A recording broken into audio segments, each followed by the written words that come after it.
Assalamualaikum warahmatullahi wabarakatuh. Ketemu lagi di channel saya. Kita lanjutkan dari video yang pertama terkait dengan definisi logika fuzzy. Sekarang kita akan lanjutkan berkenaan dengan atribut himpunan fuzzy. Baik, langsung saja. Apa yang kita maksud dengan atribut himpunan fuzzy atau membership function pada himpunan fuzzy? Di sini kita akan mengenal beberapa istilah. Ada yang kita namakan sebagai variabel fuzzy, himpunan fuzzy atau fuzzy set, himpunan fuzzy yang memiliki dua atribut yang kita namakan sebagai linguistik dan numeris, himpunan semesta, dan domain. Apa itu? Maka kita akan pahami di sini. Yang pertama adalah variabel fuzzy. Variabel fuzzy dalam suatu sistem fuzzy, ya, itu kita bisa pahami bahwa di dalam menyelesaikan sebuah permasalahan dengan menggunakan logika fuzzy, kita harus bisa menentukan parameter baik input maupun outputnya. Maka itu yang kita namakan kita harus bisa menentukan variabel input dan variabel outputnya. Sebagai contoh variabel dalam suatu sistem fuzzy di sini ada variabel berat badan, tinggi badan, dan sebagainya. Ataupun variabel suhu, kecepatan, dan lain sebagainya. Itu yang kita namakan sebagai variabel fuzzy. Sedangkan himpunan fuzzy yang kita namakan sebagai fuzzy set, himpunan fuzzy ini mewakili suatu kondisi pada suatu variabel fuzzy. Artinya, kalau kita sudah menentukan variabel fuzzy-nya, baik input maupun output, maka dari variabel fuzzy itu, maka kita akan menentukan himpunan fuzzy pada setiap variabel fuzzy-nya.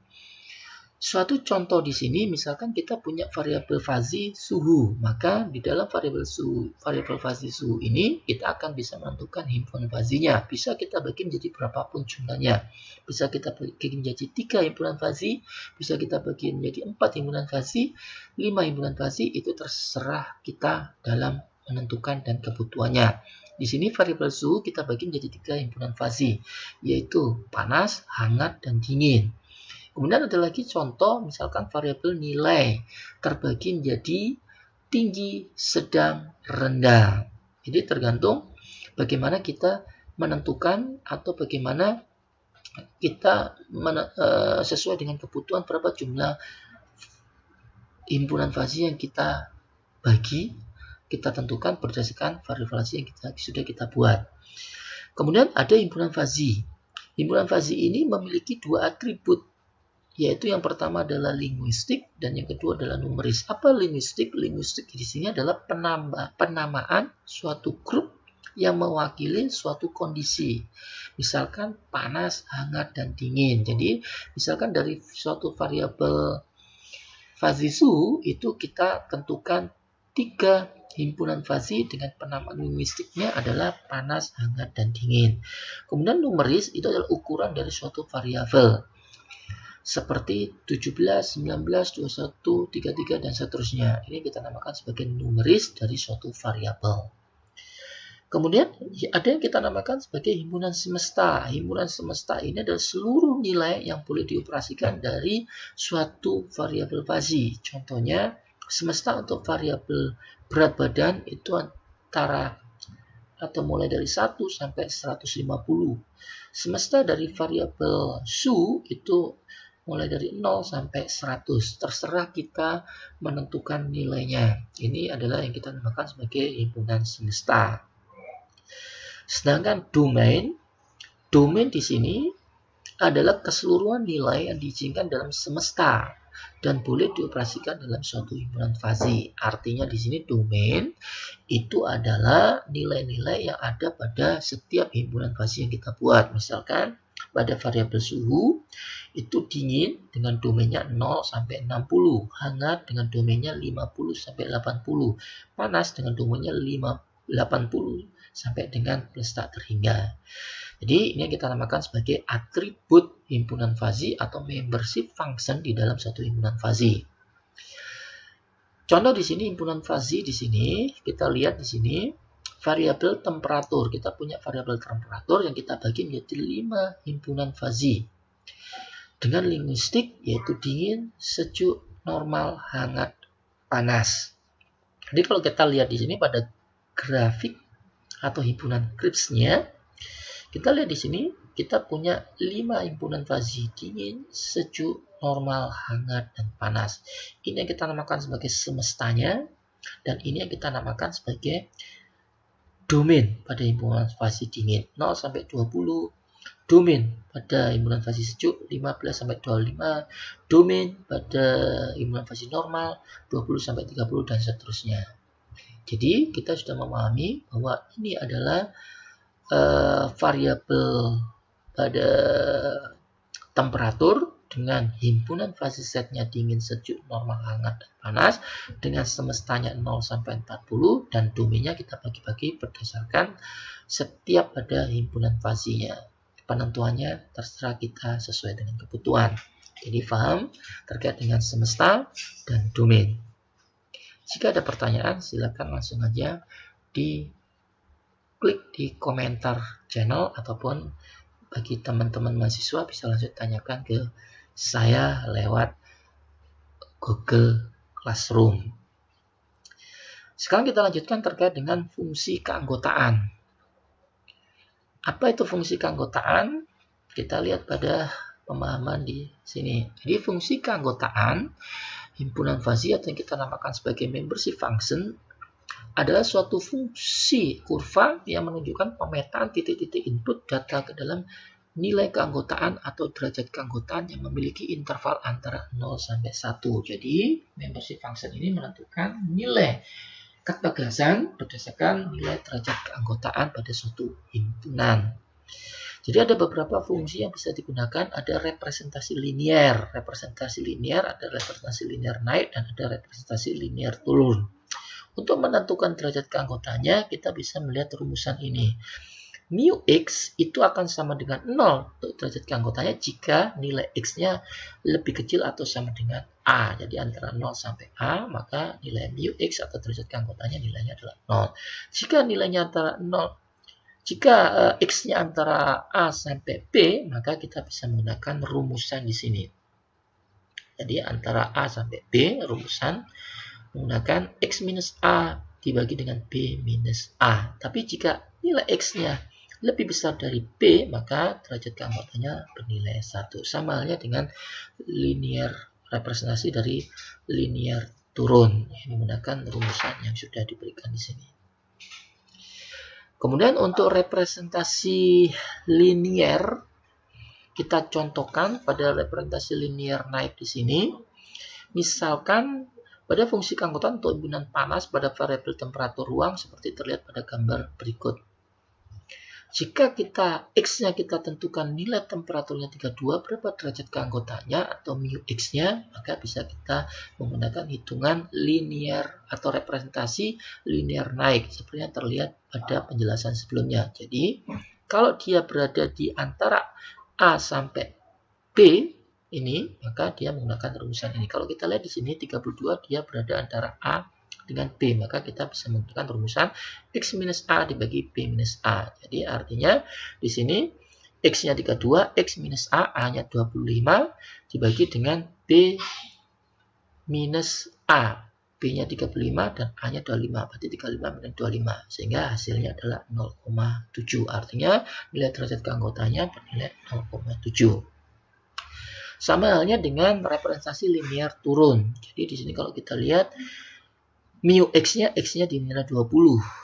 Nilai 20, maka bisa kita tinggal melihat pada rumusannya antara A dengan B. Di sini untuk linear turun antara A dengan B, maka B minus X bagi B minus A. Jadi di sini kalau kita lihat B minus X, B minus 20 dibagi B minus A, 30 minus 15, sehingga derajat keanggotaannya 0,667. Kemudian bagaimana dengan nilai 25, nilai 27 pada representasi linear turun ini Anda akan coba sendiri. Begitu juga pada linear naik untuk nilai 27 dan nilai 34 Anda coba sendiri. Ada representasi linear naik. Kemudian untuk representasi segitiga, di sini kita bisa melihat bahwa representasi segitiga atau triangular ditentukan oleh 3 parameter ABC sebagai berikut. Ini adalah gambaran grafiknya. Jadi jika nilainya X itu lebih kecil atau sama dengan A, maka nilai derajat keanggotaannya 0. Tapi jika X-nya antara A sampai B, maka kita bisa menggunakan rumusan X minus A per B minus A. Jika X-nya antara B dan C, maka kita bisa menggunakan rumusan C minus X per atau dibagi C minus B. Jika nilainya lebih kecil atau sama dengan atau X-nya lebih besar atau sama dengan C, maka derajat keanggotaannya bernilai 0. Contoh di sini kalau kita lihat X-nya adalah 23. Ini sebenarnya kalau kita lihat grafiknya, X-nya 23, kita lihat ya di sini adalah representasinya adalah antara 15 dan 25, antara A dan B, antara A dan B, berarti kita lihat di sini, berarti X minus A per B minus A. X-nya 23, 23 minus 15 per B-nya 25, berarti 25 minus 15. Maka derajat keanggotaan untuk himpunan normal pada variabel temperatur ruang pada nilai 23 itu adalah 0,8. Untuk representasi trapesium sama halnya seperti pada representasi segitiga, tergantung pada nilai X berada pada range antara A dengan B atau B dengan C atau antara C dengan D. Jadi tergantung pada dia berada di nilai mana. Tinggal memasukkan pada rumus yang sudah disediakan untuk representasi trapesium. Contoh di sini. Untuk fungsi keanggotaan himpunan normal pada variabel temperatur ruang seperti gambar ini, kalau kita lihat X-nya adalah 32, tapi di sini tertulis 23. Ini sebenarnya 32 ya. Jadi ini 32. Jadi kalau kita lihat untuk range antara C dengan D, berarti kita lihat di sini D min X per D min C. Berarti D-nya adalah 35, min X, X-nya adalah 32, dibagi dengan D, D-nya 35, minus C, C-nya 27, jadi 35 minus 27. Jadi derajat keanggotanya di sini untuk nilai 32 pada representasi linear, pada representasi trapesium nilainya adalah 0,375. Kemudian untuk representasi bentuk bahu, daerah yang terletak di tengah-tengah suatu variabel yang direpresentasikan dalam bentuk segitiga pada sisi kanan dan kirinya akan naik dan turun, misalkan dingin bergerak sejuk, bergerak ke hangat, dan bergerak ke panas. Tetapi terkadang salah satu sisi dari variabel tersebut tidak mengalami perubahan. Sebagai contoh, panas telah mencapai kondisi panas, kenaikan temperatur akan tetap. Di sini kalau kita lihat tetap. Himpunan fazi bahu bukan segitiga digunakan untuk mengakhiri variabel suatu daerah fazi. Bahu kiri bergerak dari benar ke salah, demikian juga dengan bahu kanan bergerak dari salah ke benar.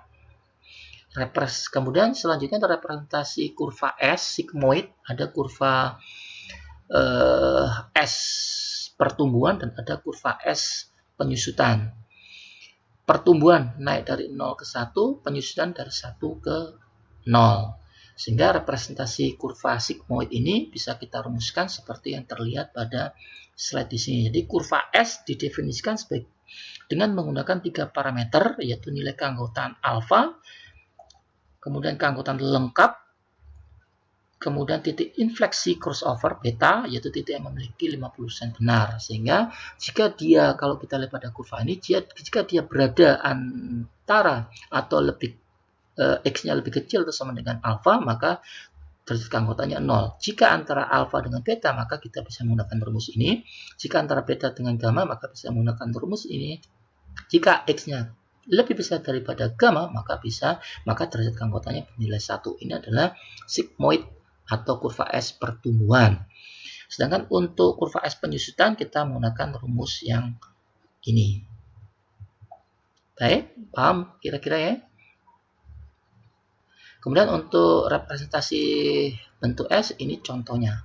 Jadi pada nilai X50, maka ini adalah kurva S naik, maka kita tinggal memasukkan dalam rumus kurva S pertumbuhan dengan ring antara dia berada antara Kalau tengah-tengahnya 35, 60 kurang 35 adalah 25, karena tengah-tengah bagi 2 adalah 12,5, ditambahkan ke 35, ini kurang lebih 47,5. Jadi tengah-tengahnya adalah 47,5. Jadi dia 50, berarti antara tengah-tengah dengan 50. Tinggal kita masukkan, maka hasilnya menghasilkan nilai tersingkatan ini.